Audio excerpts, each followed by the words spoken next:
celebrate the publication of two books which present us with very different ideas of desire and love.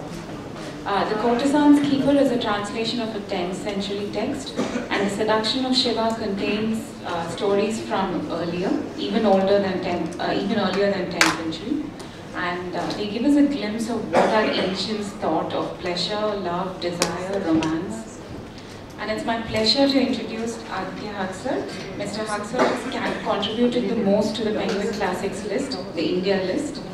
His translations are elegant, fluent, and a joy to read. He's particularly fond of the wonderful secular texts of classical Sanskrit literature, of which these two are two great examples. And in conversation with him is Nistula Heber. Nistula works for the Economic Times. She reports on political affairs. She wears many caps, and the other role that she plays is of a writer. We published in 2012 a hit romance by her called Kiss and Tell, set in the political world. So we have two writers from different ends of the time spectrum. It promises to be a really interesting evening. Enjoy yourself. And I invite Mr. Haksar and Ms. Tula to come on stage.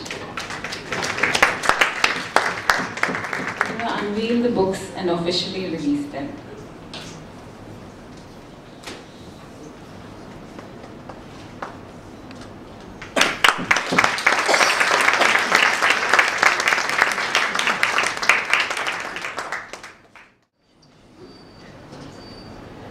As Shiva said, that I wrote a very, very contemporary book which was set in the hurly-burly of today's politics.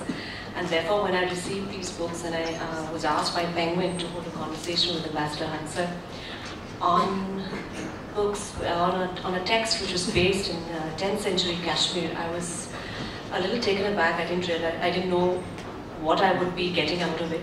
But both the books have been a delight to read, and have raised several questions in my mind, which I hope to explore with him today through this conversation.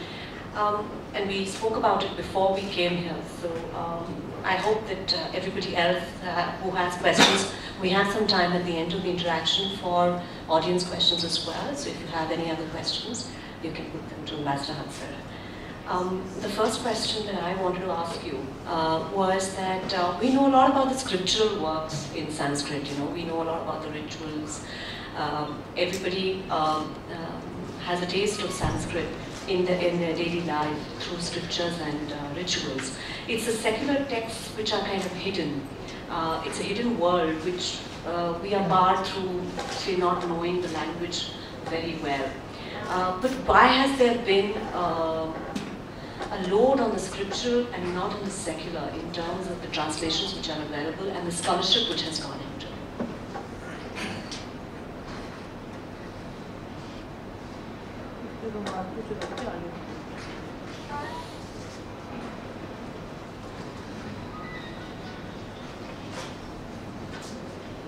Before I answer your question, permit me to say two words of thanks. Firstly, thank you for being here with me and raising all these subjects. Secondly, thank you to Penguin and to Shiva for arranging this event today.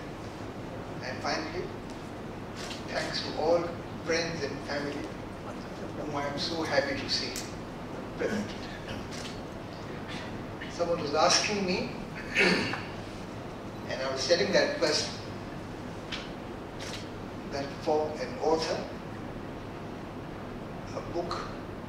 releasing a book is like having a child. So it's a matter of great pleasure and also a matter of some trepidation as to how others will receive it. With these words now, I'll be very happy to address the question which you have raised, which is a very important question in my mind. I'm sure that many scholars and people much more informed of these matters in the academic